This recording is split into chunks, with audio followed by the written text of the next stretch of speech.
अस्सलाम वालेकुम। मैं homeopathic doctor Iram Bhatt, vice chairperson COH Pakistan. आज का जो हमारा टॉपिक है वो हमारी होम्योपैथिक मेडिसन मिलीफोलियम है। इससे पहले मैंने एक होम्योपैथिक मेडिसन ट्रिलियम के ऊपर लेक्चर दिया और मैंने आपको बताया कि ट्रिलियम जो है बेसिकली हैमरेज की मेडिसन है। जब बहुत ज़्यादा परफ्यूज ब्लीडिंग हो तो हम ट्रिलियम इस्तेमाल करवाते हैं।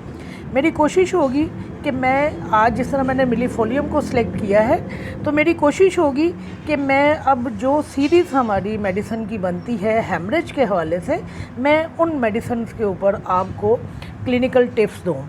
पहले मैंने ट्रिलियम की, अब मैं मिलीफोलियम करने लगी हूँ। फिर मेरा ख्याल है अगर मैंने हेमामेलिस ना की हुई तो मैं हेमामेलिस के ऊपर लेक्चर कर दूँगी। और इसी तरह जो भी हमारा ब्लीडिंग के हवाले से या हैमरेज के हवाले से मेडिसन का एक ग्रुप बनता है, मैं उनके हवाले से आपको क्लिनिकल टिप्स दे दूँगी। इसका फ़ायदा ये होगा कि मैं अगर अपनी बात करूँ तो मेरे पास जब हैमरेज के पेशेंट आते हैं, वो खून कहीं से भी आ रहा है, वो बवासीर का खून आ रहा है, वो रहम से खून आ रहा है, वह अबॉर्शन के बाद आ रहा है, मिसकैरेज के बाद आ रहा है, वज़ा हमल के बाद आ रहा है, बहुत ज़्यादा इंजरी के बाद आ रहा है, किसी ऑपरेशन के बाद आ रहा है, फेब्रॉइड्स के हवाले से आ रहा है या नक्सीर के हवाले से आ रहा है, जिस्म के कहीं किसी भी हिस्से से अगर ब्लीडिंग आ रही है तो मेरे जहन में, मैं अपनी बात कर रही हूँ, एक मेडिसिन का ग्रुप आता है जिनको मैं अपने जहन में रखती हूँ और मैं सोचती हूँ कि इनमें से ब्लीडिंग रोकने के लिए मैंने किन मेडिसिन का इंतखाब करना है। जैसे ख़ास तौर पर मेरे पास चूँकि ख़वातीन बहुत ज़्यादा आती हैं और मैं ज़्यादातर ख़वातीन से ही डील करती हूँ, तो मेरे पास जो हैज़ का खून कसरत के साथ आता है जिसे मेनोरेजिया कहते हैं, मेरे पास वो ख़वातीन बहुत ज़्यादा आती हैं। तो जब मेरे पास वो ख़वातीन आती हैं तो फ़ौरन मेरे जहन में 4 एक मेडिसिन होती हैं मेरी, जो मेरे जहन में फ़ौरी तौर पर उनकी ब्लीडिंग को रोकने के लिए क्लिक करती हैं।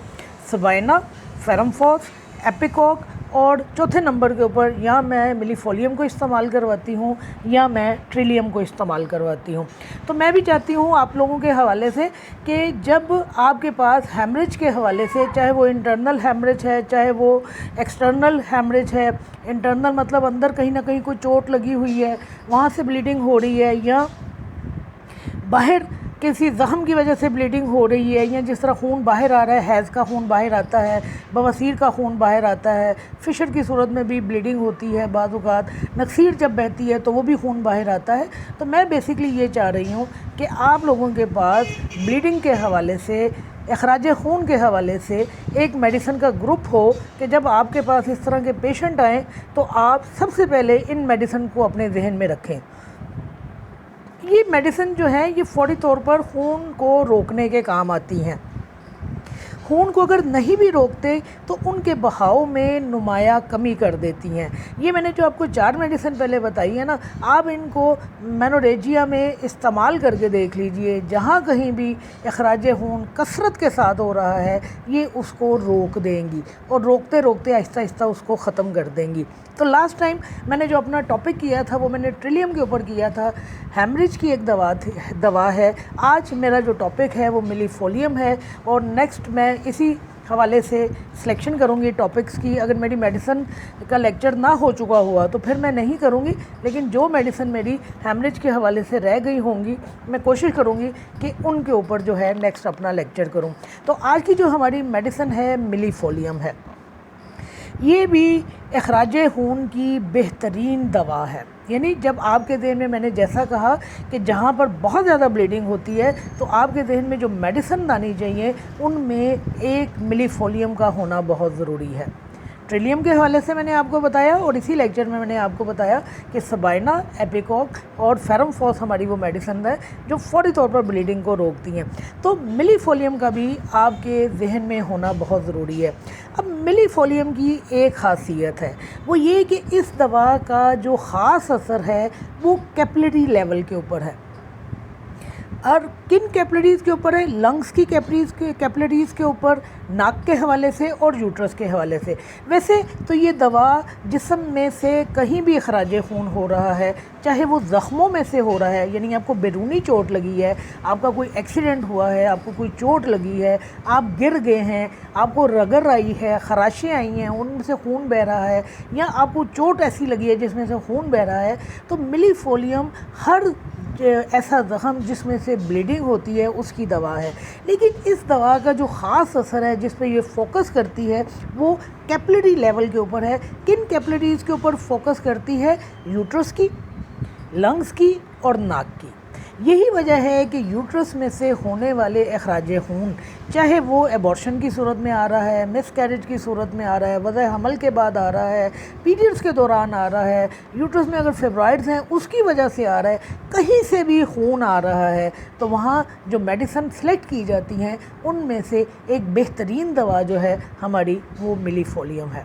इसी तरह जिन लोगों की कसरत के साथ नक्सीर फूटती है, बार बार नक्सीर फूटती है, तो देखिए नक्सीर के लिए हमारे पास बेहतरीन दवाई है। और मैं आपको सही बात बताऊं कि क्लिनिकली इस दवा से इतना फ़ायदा उठाया गया। मैं मिलीफोलियम की बात नहीं कर रही हूँ, मैं फेरमफॉस की बात कर रही हूँ कि फेरमफॉस भी ब्लीडिंग रोकने के लिए बेहतरीन दवाइयों में से एक दवाई है। इसी वजह से मैंने आपको कहा कि ग्रुप बनता है अखराज खून को रोकने के लिए, जिनमें से एक दवा हमारी फेरमफॉस भी है और नक्सीर की बेहतरीन दवाई है। आप इसको लो पोटेंसी में इस्तेमाल कीजिए, जितनी भी पुरानी नक्सीर होगी वो नक्सीर दूर हो जाएगी। और इस मेडिसिन के हवाले से देखिए कि इसका तो ख़ास असर है, ये फोकस कर रही है उन कैपिलरीज़ के ऊपर जो नाक के हवाले से। जाहिर है कैपिलरीज़ जब रप्चर होंगी, उनमें से जब ब्लीडिंग होगी तो नाक के रास्ते से बाहर आएंगी, क्योंकि नाक की कैपिलरीज़ हैं, लिहाजा नाक के रास्ते से ब्लीडिंग जो है बाहर आएगी। तो हमारी जो मेडिसिन मिलीफोलियम है नक्सीर की बेहतरीन दवाइयों में से है। इसी तरह लंग्स के ऊपर इसका असर है, यानी अगर पेशेंट खून थूकता है, अब वो खून थूकना किसी भी मर्ज़ के साथ आ सकता है, वो खून थूकना टीबी से रिलेटेड हो सकता है, वो खून थूकना जो है वो लंग्स के कैंसर से रिलेटेड हो सकता है। लेकिन अगर फेफड़ों में से खून आता है तो वहाँ पर जो हमारी अद्वियात इस्तेमाल होती हैं, मिलीफोलियम भी उनमें से एक दवाई है। यानी आप इन तीन चीज़ों को तो फोकस कर लीजिए मिलीफोलियम के हवाले से, यूट्रस, फेफड़े आपके लंग्स और आपका नाक। नक्सीर, फेफड़ों में से खून आना और यूट्रस में से खून आना। अब यूट्रस में से खून किसी भी वजह से आ रहा है, जो मैंने आपको सारे रीज़न बताए हैं कि एबॉर्शन की वजह से आ रहा है, मिसकैरेज की वजह से आ रहा है, पीरियड बहुत ज़्यादा परफ्यूज़ हो रहे हैं, बेतहाशा ब्लीडिंग हो रही है, इसका खून भी सुर्ख और चमकदार होता है और बहुत ज़्यादा मकदार में इसका खून बहता है। जैसे फेरमफॉस का खून है रेड ब्राइट, जैसे ट्रिलियम का खून है रेड ब्राइट ब्लड होता है, इसी तरह एपिकॉक का खून है वो भी रेड ब्राइट होता है, एकोनाइट में जो खराज खून है वो भी रेड ब्राइट होता है। इसी तरह मिलीफोलियम में से भी जो खून खारिज होता है वो रेड ब्राइट होता है। और ये जो खराज खून है ये बग़ैर दर्द के होता है, पेनलेस होता है, यानी इसके साथ किसी किस्म की दर्द नहीं पाई जा रही होती। इसी तरह अगर मकद में से खून आ रहा है, बवासीर में से की सूरत में खून आ रहा है, तो वहाँ पर भी आपकी दवाई जो है वो मिलीफोलियम बनेगी। मिलीफोलियम जो है इसके अलावा भी इस्तेमाल होती है, लेकिन इसका जो मेन फोकस है वो आपके यही 2-3 पॉइंट्स हैं जिसकी बुनियाद के ऊपर मिलीफोलियम को क्लिनिकली कसरत के साथ इस्तेमाल किया जाता है। और अब मैं आपको बताऊं कि इस दवा को आम तौर पर मदर टिंचर में इस्तेमाल किया जाता है। आप चाहें तो इसको पोटेंसी में भी इस्तेमाल करवा सकते हैं, लेकिन ज़्यादातर इस दवा को मदर टिंचर में इस्तेमाल किया जाता है। हमारी बहुत सारी अद्वियात हैं जिनको यूट्रस का टॉनिक कहा जाता है। इसी तरह मिलीफोलियम हमारी वो दवा है जिसको यूट्रस का टॉनिक कहा जाता है कि जब बहुत ज़्यादा ब्लीडिंग होने की वजह से हमारी यूट्रस कमज़ोर हो जाती है या उसमें कोई ख़राबियाँ पैदा होना शुरू हो जाती हैं, तो ये मिलीफोलियम यूट्रस के लिए एक टॉनिक का काम करती है। तो आप चाहें तो मिलीफोलियम को मेडिसिन के तौर पर भी इस्तेमाल करवा सकते हैं और आप चाहें तो मिलीफोलियम को एक टॉनिक के तौर पर भी इस्तेमाल करवा सकते हैं। इसके अलावा मिलीफोलियम का जो इस्तेमाल है वो मोच आने में इस्तेमाल किया जाता है इसको, ओवर लिफ्टिंग में किया जाता है कि अगर वज़न ज़रूरत से ज़्यादा उठा लिया जाए तो मिलीफोलियम को इस्तेमाल किया जाता है। लेकिन चूँकि हमारे पास स्ट्रेन और ओवर लिफ्टिंग के लिए बेहतरीन मेडिसिन हैं जैसे रोस्टॉक्स है, रूटा है, तो मिलीफोलियम की तरफ हमारा ध्यान जो है वो कम जाता है। और क्लिनिकली हम लोगों ने मिलीफोलियम को ज़्यादा फोकस ही जो है वो हेमरेज के लिए किया होता है। इसके अलावा जिस तरह मैंने आपको कहा कि मिलीफोलियम कहीं से भी खून आए, चाहे वो चोट लगी है, ज़ख़म बने हैं, वहाँ से खून आ रहा है, हम नॉर्मली इंजरीज़ में, ब्रूजेज़ में, खराशें जहाँ पर बढ़ती हैं जिनको कहते हैं, हम आर्निका का इस्तेमाल करते हैं। लेकिन बिल्कुल आर्निका की तरह मिलीफोलियम का इस्तेमाल भी ब्रूजेज़ में किया जाता है, यानी खराशें बढ़ने में किया जाता है, और ज़ख़म की सूरत में भी किया जाता है। अब यहाँ इस दवा की एक खासियत जो है वो ये है कि ज़ख़म मुंदमिल हो गए हैं, बंद हो गए हैं, लेकिन अगर पेशेंट जो है बहुत ओवर एक्सर्शन करता है, कसरत के साथ कोई काम करता है या बहुत ज़्यादा कोई वज़न उठा लेता है, तो इसके ज़ख़म जो बंद हो चुके हैं उनके किनारों में से खून रिसना शुरू हो जाता है। यानी अगर बंद ज़ख़मों के किनारों में से खून रिसना शुरू हो जाए तो वहाँ पर भी हमारी दवाई जो है वो मिलीफोलियम है।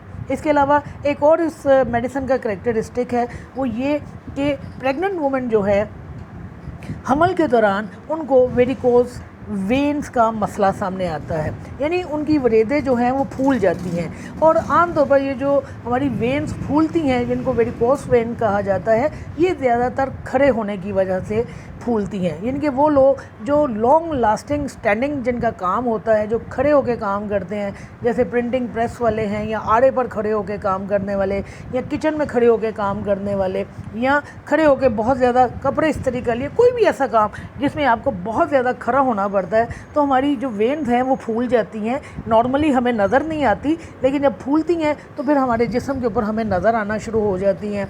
कभी वो पर्पलिश कलर की होती हैं, कभी उन में आर्निका का करैक्टरिस्टिक पाया जाता है, कभी वो लेकेसिस को सामने लेके आती हैं, कभी कार्बोवेज का वो की तरफ वो इंडिकेट कर रही होती हैं। बिल्कुल इसी तरह अगर प्रेग्नेंट वुमेन में ये वेन्स का फूलना पाया जाए तो वहाँ पर हम मिलीफोलियम को भी इस्तेमाल करते हैं। तो मिलीफोलियम को आपने 3 बातों के ऊपर फोकस करने के लिए याद करना है। अव्वल तो आप इसको हेमरेज की एक दवा के तौर पर याद कर लीजिए कि जिस्म के किसी भी हिस्से में से जहाँ कहीं से भी रेड ब्राइट परफ्यूज ब्लीडिंग हो रही है वहाँ हम मिलीफोलियम को इस्तेमाल करेंगे। और एक चीज़ को जहन में रखिए कि जब कैपिलरी लेवल के ऊपर ब्लीडिंग होती है तो आमतौर पर इंटरनली भी होती है।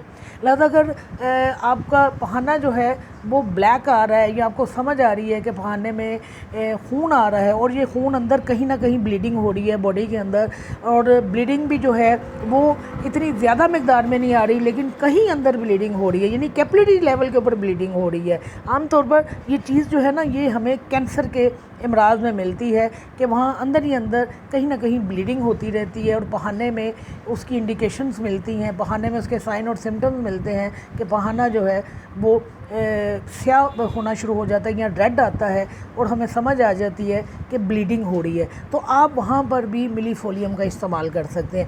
कैपिलरी लेवल के ऊपर जहाँ पे भी ब्लीडिंग आ रही है वहाँ आपने मिलीफोलियम को नहीं भूलना। अगर इतना मुश्किल काम आपको समझ ना आ सके कि कैपिलरी लेवल हम किस तरह यानी कि जज करेंगे कि ब्लीडिंग जो है कैपिलरी लेवल की हो रही है या कहीं और से हो रही है, तो आप सिर्फ 3 बातें याद रख लीजिए। फेफड़ों में से खून आना, नाक में से खून आना, यूट्रस में से खून आना, सुर्ख चमकदार खून आना, बहुत ज़्यादा परफ्यूज ब्लीडिंग का होना, वहाँ पर आपने मिलीफोलियम को याद रखना है।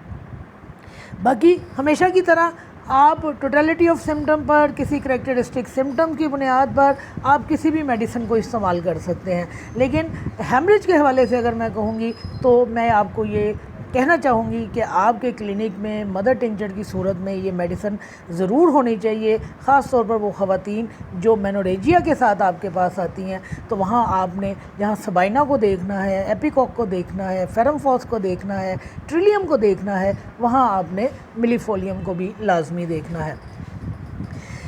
मेरे एक स्टूडेंट सुनने वाले ने मुझे अभी एक कमेंट कल किया है कि आज किया है, जिसमें उसने मुझे कहा कि आप पत्थरियों के हवाले से भी हमें कोई बताएं, अगर आपका क्लिनिकल कोई एक्सपीरियंस हो। तो मेरे पास एक बहुत ही कामयाब केस है पत्थरियों के हवाले से, वो मुझे ज़रा देखना पड़ेगा। मैं चाह रही थी कि जब मैं आपको उसके बारे में बताऊँ तो चूँकि मेरे पास केस जो है वो महफूज होते हैं, तो मैं नेक्स्ट इंशाल्लाह मैं उस केस को तलाश करके तो फिर मैं उसकी ना एक पिक्चर अपने किसी ना किसी वीडियो में डाल दूंगी, तो आप उस केस को देख भी लेंगे।